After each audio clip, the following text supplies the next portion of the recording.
ನಾರಾಯಣ್ ಅವರೇ, ಒಬ್ಬ ವ್ಯಕ್ತಿ ಹೆಂಗೆ ಬದುಕಿದ್ದಾನೆ ಅನ್ನೋದು ಇಂಪಾರ್ಟೆಂಟ್. ಯಾಕಂದರೆ ಕೇವಲ 32 ವರ್ಷ ಬದುಕಿದ್ದಂಥ ಸ್ವಾಮಿ ವಿವೇಕಾನಂದ 160 ಆಗಲಿ 220 ವರ್ಷ ಆದ್ರೂ ನಾವು ಅವ್ರನ್ನ ನೆನೆಸ್ಕೊತೀವಿ ಅಂದರೆ ಅವ್ರು ಮಾಡಿರೋಂಥ ಕೆಲಸ, ತಾವು ಬದುಕಿದಂಥ ಕಾಲದಲ್ಲಿ ತಾವು ಏನು ವಿಚಾರಧಾರೆಯನ್ನು ಕೊಟ್ಟು ನಮ್ಮ ದೇಶಕ್ಕೆ, ಅದನ್ನು ನಾವು ಇವತ್ತು ನೆನೆಸ್ಕೊತೀವಿ ಸ್ನೇಹಿತರೆ. ಎರಡೆರಡು ಅಂಶ ಹೇಳ್ತೀನಿ, ಯಾಕಂದರೆ ಪ್ರತಿ ಬಾರಿ ಹೇಳ್ತಾನೆ ಇರ್ತೀನಿ ಸ್ವಾಮಿ ವಿವೇಕಾನಂದ. ಬಟ್ ಆದರೆ ಇವತ್ತು ಸ್ವಾಮಿ ವಿವೇಕಾನಂದ ಅವರು ಚಿಕಾಗೋ ಅಲ್ಲಿ ಐತಿಹಾಸಿಕ ಭಾಷಣ ಮಾಡೋಕ್ಕೆ ಹೊಂಟಂಥ ಸಂದರ್ಭದಲ್ಲಿ ಸಾಕಷ್ಟು ಕಷ್ಟವನ್ನು ಅನುಭವಿಸ್ತಾರೆ. ಸುಮಾರು ದಿನ ಫುಟ್ಪಾತ್ ಮೇಲೆ ಯಾವುದೋ ಪೈಪ್ ಒಳಗಡೆ ಹಿಂಗೆಲ್ಲ ಮಲ್ಕೊಂಡು ಅವರು ಜೀವನವನ್ನು ಸಾಕ್ತಾರೆ. ಯಾಕಂದರೆ ಆ ಚಿಕಾಗೋ ಡೇಟು ಅವ್ರು ಹೋಗಿದ್ದಂಥ ಡೇಟ್ಗೂ ಸುಮಾರು 1 ತಿಂಗಳು ಡಿಫ್ರೆನ್ಸ್ ಇರ್ತೈತೆ. ಯಾಕಂದರೆ ಜಲ್ದಿ ಹೋಗ್ಬಿಟ್ಟಿರ್ತಾರೆ ಅವರು. ಆಗ ಒಬ್ಬರು ನಿವೇದಿತಾ ಅಂತ ಒಬ್ಬರು ಅಮೇರಿಕನ ಪ್ರಜೆ ಬಂದು ಈ ಸ್ವಾಮೀಜಿ ನೋಡಿ ಅವ್ರ ಮನೆಗೆ ಕರ್ಕೊಂಡೋಗಿ ಇಟ್ಟು ಅವ್ರನ್ನ ಸತ್ಕಾರ ಮಾಡ್ತಾ ಇರ್ತಾರೆ. ಅವರು ಒಂದು ದಿವಸ ಸ್ವಾಮಿ ವಿವೇಕಾನಂದ ಅವ್ರಿಗೆ, ನಾನು ನಿನ್ನ ಮದುವೆ ಆಗಬೇಕು ಅಂತ ಇಷ್ಟಪಡ್ತಾ ಇದ್ದೀನಿ, ನಾನು ಮದುವೆ ಆಗಿ ಅಂತ.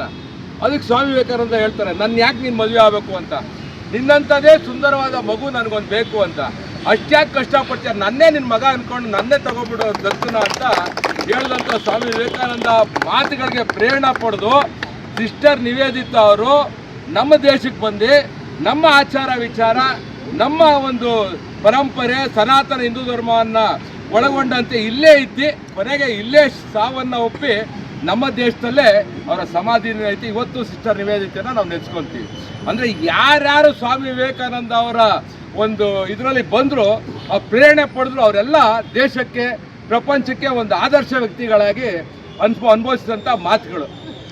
ಮತ್ತೊಬ್ಬ ವ್ಯಕ್ತಿನ ನಾವು ಯಾಕೆ ಇವತ್ತು ನೆನೆಸ್ಕೊಬೇಕಂದ್ರೆ, ಸ್ವಾಮಿ ವಿವೇಕಾನಂದರ ಕಳೆದ ಬಾರಿ ಹೇಳಿದೆ, JRD ಟಾಟಾ ಅವರು ಲಂಡನ್ಗೆ ಹೋಗ್ತಾ ಇದ್ರು, ನಮ್ಮ ದೇಶದ ಮಣ್ಣನ್ನು ಟೆಸ್ಟ್ ಮಾಡೋಕ್ಕೆ ಹೋಗ್ತಾ ಇದ್ರು. ಆದರೆ ದಿನಾಲು ಬೆಳಿಗ್ಗೆ ಅವರು ಒಂದು ಸನ್ಯಾಸಿ ಬೋಟಲ್ಲಿ ಹಡಗಲ್ಲಿ ವಾಕಿಂಗ್ ಮಾಡೋದನ್ನು ನೋಡೋರು.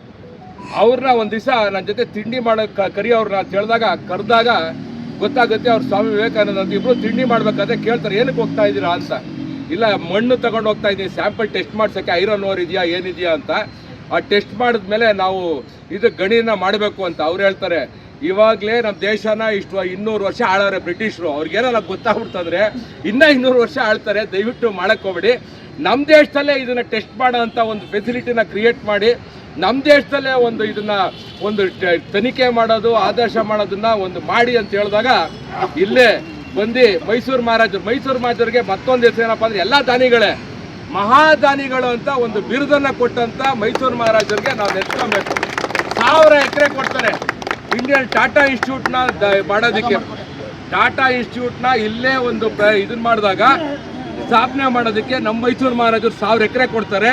ಇವತ್ತು ಟಾಟಾ ಇನ್ಸ್ಟಿಟ್ಯೂಟ್ ಜಗತ್ ಪ್ರಸಿದ್ಧವಾದ ಇಂಡಿಯನ್ ಇನ್ಸ್ಟಿಟ್ಯೂಟ್ ಸೈನ್ಸ್ ಆಗಿದೆ. 2024ರಲ್ಲಿ ಭಾರತ ಸರ್ಕಾರ ಘೋಷಣೆ ಮಾಡಿತು. 1985ರಲ್ಲಿ ಅದು ಚಾಲ್ತಿ ಬಂತು. ಅಂದಿನ ರಾಜೀವ್ ಗಾಂಧಿ ರಾಷ್ಟ್ರೀಯ ಯುವ ದಿನ ಅಂತ ಕರೆದ್ರು. ಆದರೆ ದುರಂತ ಅಂತ ಹೇಳಿದ್ರೆ, ಯುವ ಸಂಘಟನೆಗಳು ಬೆರಳೆಣಿಕೆಯಷ್ಟೇ ಇವತ್ತು ರಾಷ್ಟ್ರೀಯ ಯುವ ದಿನಗಳನ್ನು ಆಚರಣೆ ಮಾಡ್ತಾ ಇದ್ದಾರೆ. ನಾನು ಪ್ರಜಾವಾಣಿ ಪತ್ರಿಕೆ ನೋಡ್ಕೊಂಡು ಬರ್ತಾ ಇದ್ದೆ. ಪ್ರಜಾವಾಣಿಲಿ ಒಂದು ಲೇಖನ ಇರಲಿಲ್ಲ. ಬರಗೂರು ರಾಮಚಂದ್ರಪ್ಪನವ್ರು ಮಾತ್ರ ಇವತ್ತೊಂದು ಹಾಡು ಇಲ್ಲ, ಜಾಹೀರಾತು ಸಹ ಇಲ್ಲ. ಬಹಳ ನೋವಿನ ಸಂಗತಿ. ಇವತ್ತು ಯಾವಾಗ ನಾವು ನಮ್ಮ ಸ್ವಾತಂತ್ರ್ಯ ಸೇನಾನಿಗಳನ್ನು, ಸ್ವಾಮಿ ವಿವೇಕಾನಂದರ ಮಹಾಪುರುಷರನ್ನು ಮರೆತಿರೋದಂದರೆ ಇವತ್ತು ದೇಶ ಇಷ್ಟು ದುರ್ಬಲ ಆಗಿರೋದು ಅಂತಕ್ಕಂಥದ್ದು ನಾನು ಈ ಸಂದರ್ಭ ಹೇಳಿ ಬಯಸ್ತೇನೆ. ಯಾಕೆಂದರೆ ಏನಾಗಿದೆ, ಎಲ್ಲ ಹಣ ಮಾಡೋದು, ಅಧಿಕಾರಕ್ಕೆ ಬರೋದು ಅಥವಾ ಇನ್ನೇನೋ ಒಂದು ಆಲೋಚನೆಗಳಲ್ಲೇ ಇವತ್ತು ರಾಜಕೀಯ ಪಕ್ಷಗಳು ಇವೇನೋ ಅಂತ ಹೇಳಿ ಎಲ್ಲೋ ಒಂದು ಕಡೆ ಸಂಶಯ ಬರ್ತದೆ.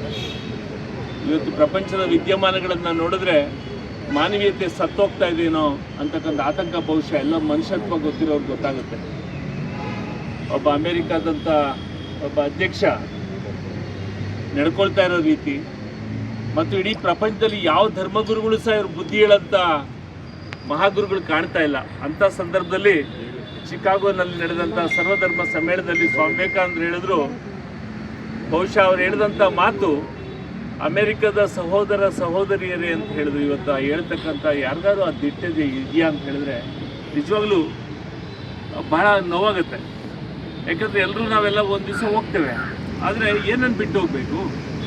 ಸ್ವಾಮಿ ವಿವೇಕಾನಂದರು ಅವರೊಂದು ಮಾತು ಹೇಳಿದ್ರು, ಧರ್ಮಕ್ಕೋಸ್ಕರ ಇವತ್ತು ಎಲ್ಲ ಕಡೆ ಪ್ಯಾಲೆಸ್ಟೈನ್ ಇರ್ಬೋದು, ದೇಶದ ಪ್ರಪಂಚದಲ್ಲಿ ಇವತ್ತು ಜಮ್ಮು ಕಾಶ್ಮೀರದಲ್ಲಿ ಇರ್ಬೋದು, ಬಾಂಗ್ಲಾದೇಶದಲ್ಲಿ ಮೊನ್ನೆ ಹತ್ಯೆ ಆದಂಥ ಹಿಂದೂ ಒಬ್ಬ ಸಾಮಾನ್ಯ ಪ್ರಜೆಯನ್ನು ಹತ್ಯೆ ಆಗಿತ್ತು, ಮೊನ್ನೆ ಒಬ್ಬ ಉದ್ಯಮಿನ ಹತ್ಯೆ ಮಾಡಿದೀವಲ್ಲ ನೋಡಿದಾಗ ಸ್ವಾಮಿ ವಿವೇಕಾನಂದ ಹೇಳಿದಂಥ ಮಾತು, ಧರ್ಮ ಅಂತಕ್ಕಂಥ ಅರ್ಥ ಮಾಡ್ಕೊಳ್ಳಿ, ಧರ್ಮದ ರಹಸ್ಯ ಒಳಗಿರುವುದು ಅದರ ಸಿದ್ಧಾಂತಗಳಲ್ಲ, ಅದರ ಅನುಷ್ಠಾನದಲ್ಲಿ. ಒಳ್ಳೆಯವನಾಗಿರುವುದು ಮತ್ತು ಒಳ್ಳೆಯದನ್ನು ಮಾಡುವುದೇ ಧರ್ಮದ ರಹಸ್ಯ ಅಂತ ಹೇಳಿದ್ರೆ. The whole essence of religion is not in its scriptures, in its practice. To be good and to do good is the whole essence of religion ಅಂತ ಹೇಳಿದ್ರು. ಇವತ್ತು ನಿಜವಾಗ್ಲೂ ಭಾರತ ಒಂದು ಆಶಾದಾಯಕವಾಗಿರ್ತಕ್ಕಂಥ ದೇಶ.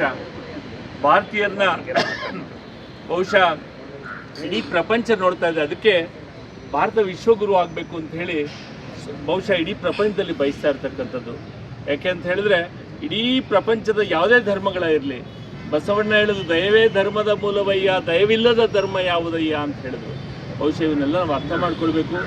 ಯುವ ಸಂಘಟನೆಗಳಿಗೆ ಅವ್ರ ತಪ್ಪಲ್ಲ, ನಮ್ಮ ತಪ್ಪು. ಯಾಕಂದರೆ ಪುರುಷೋತ್ತಮಾನಂದಜಿಯವರು ರಾಮಕೃಷ್ಣಾಶ್ರಮದ ನಮ್ಮ ಗುರುಗಳು ಒಂದು ಮಾತು ಹೇಳಿದರು. ಒಂದು ಉಪನ್ಯಾಸಕ್ಕೆ ಹೋದಾಗ ಅವ್ರನ್ನ ಯಾರೋ ಪ್ರಶ್ನೆ ಮಾಡಿದ್ರಂತೆ, ಸ್ವಾಮೀಜಿ ಇವತ್ತು ಯುವ ಜನಾಂಗದಲ್ಲಿ ಸಂಸ್ಕೃತಿ ಸತ್ತಿದೆ ಏಕೆ ಅಂತ ಹೇಳಿ. ಆಗ ಅವ್ರು ಅದೇನು ಮಾತಾಡಿದ್ರಂತೆ, ಯುವ ಜನಾಂಗದಲ್ಲಿ ಸಂಸ್ಕೃತಿ ಹುಟ್ಟೇ ಇಲ್ಲ, ಸಾಯೋದಾದರೆ ಹೇಗೆ ಅಂತ ಹೇಳಿದ್ರಂತಂದರೆ, ನಾವು ಏನು ಮಾಡ್ತೀವಿಯೋ ನಮ್ಮ ಮಕ್ಕಳು ಮಾಡ್ತಾರೆ, ನಾವು ಹಿರಿಯರು ಏನು ಮೇಲ್ಪಂಕ್ತಿಯನ್ನು ಹಾಕ್ಕೊಡ್ತೀವೋ ಅದನ್ನು ಅನುಸರಿಸ್ತಾರೆ. ಬಹುಶಃ ಸ್ವಾಮಿ ವಿವೇಕಾನಂದರ ಹೇಳದ ಒಂದೊಂದು ಮಾತುಗಳು ಸಹ ಭಾಳ ಖುಷಿಯಾಗುತ್ತೆ ನನಗೆ. ಅವತ್ತು ದಿವಸ ಭಾಳ ಚಿಕ್ಕಂದಲ್ಲಿ ನನ್ನ ತಾಯಿಯವರು ನನಗೆ ರಾಮಕೃಷ್ಣಾಶ್ರಮ ಕೊಳ್ಳೇಗಾಲದಲ್ಲಿ ಕರ್ಕೊಂಡು ಹೋಗ್ತಾ ಇದ್ರು. ಅವತ್ತು ರಾಮಕೃಷ್ಣ ಪರಮಹಂಸರ ಜೀವನ ಚರಿತ್ರೆ ನೋಡಿದೆ, ವಿವೇಕಾನಂದರ ಪುಸ್ತಕವನ್ನು ಒಂದು ಸೇವಿಂಗ್ ಸೆಲೂನಲ್ಲಿ ನೋಡಿದೆ. ಅಲ್ಲಿಂದ ವಿವೇಕಾನಂದ ಈಗಾಗಲೇ ಸವಿಸ್ತರವಾಗಿ ಹರೀಶ್ ಅವರು ಬೇಕಾದ ನರೇಂದ್ರ ಬಾಬು ಅವರು ಸ್ವಾಮಿ ವಿವೇಕಾನಂದರ ಬಗ್ಗೆ ಸಂಪೂರ್ಣವಾಗಿ ಹೇಳಿದ್ದಾರೆ. ಪ್ರತಿ ವರ್ಷ ಬಂದಾಗೂ ಅದೇ ರೀತಿಯಲ್ಲಿ ಮಾತಾಡ್ತೀವಿ, ಬೈತೀವಿ ಇದನ್ನು. പക്ഷേ ಈ ಬಾರಿ ಕಳೆದ ವರ್ಷ ಒಂದು 4-5 ಸಾವಿರ ಜನ ಯುವಕರು ಎಲ್ಲ ಸೇರಿ ಬಸವೇಶ್ವರ ಸರ್ಕಲ್ನಿಂದ ಇಲ್ಲಿಗೆ ಪಥಸಂಚಲನ ಮಾಡ್ತಕ್ಕಂಥದ್ದು ಮಾಡಿದ್ರು. ಈ ಬಾರಿ ಮತ್ತೆ ಮಾಡಬೇಕು ಅಂತಕ್ಕಂಥ ಭಾಳ ಚಳಿ ಇರೋದ್ರಿಂದ 5:30-6 ಗಂಟೆಗೆ ಬೇಡ ಅಂತಕ್ಕಂಥದ್ದನ್ನ ಕ್ಯಾನ್ಸಲ್ ಮಾಡಿದ್ರು. 8ವರೆಗೆ ಈ ಕಾರ್ಯಕ್ರಮವನ್ನು ಮಾಡೋಣ, ಸ್ವಲ್ಪ ಲೇಟಾಗಿ ಮಾಡೋಣ. ನಮ್ಮ ಇಲ್ಲಿ ಸೀನಿಯರ್ ಸಿಟಿಜನ್ಸ್ ಏನಿದ್ದಾರೆ, ನಮ್ಮ ಶಿವಾನಂದ ಸರ್ ಆಗಲಿ, ಅಲ್ಲಿರ್ತಕ್ಕಂಥ ನಮ್ಮ ಮಹಿಳಾ ಒಕ್ಕೂಟದ ಸದಸ್ಯರು ಬರ್ತಕ್ಕಂಥ ಲೇಟ್ ಆಗುತ್ತೆ ಅಂತಕ್ಕಂಥದ್ದು ರಿಲೀಸ್ ಮಾಡಿದ್ರು. ಇವತ್ತಿನ ಕಾರ್ಯಕ್ರಮದಲ್ಲಿ ನರೇಂದ್ರ ಬಾಬು ಇದ್ದಾರೆ, ಹರೀಶ್ ಅವರಿದ್ದಾರೆ.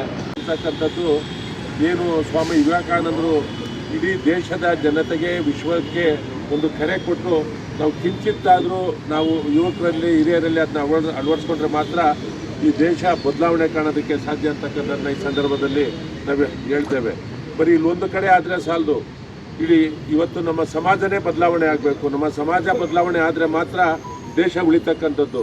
ಇವತ್ತು ನಮ್ಮ ಹಿಂದೂಗಳ ಮೇಲೆ ನಡೆದ ಪಕ್ಕದ ದೇಶದಲ್ಲಿ ಹಿಂದೂಗಳ ಮೇಲೆ ಬಾಂಗ್ಲಾದಲ್ಲಿ ನಡೀತಾ ಇರ್ತಕ್ಕಂಥ ಒಂದು ಕಗ್ಗೋಲೆ, ಹಿಂದೂಗಳನ್ನು ದಾರಿನಲ್ಲಿ ಸಿಕ್ಕಿ ಹೊಡಿತಾ ಇರ್ತಕ್ಕಂಥದ್ದು ನಾವು ಮಾಧ್ಯಮದಲ್ಲಿ ಟಿವಿಗಳಲ್ಲಿ ನೋಡ್ತಾ ಇದ್ದೇವೆ.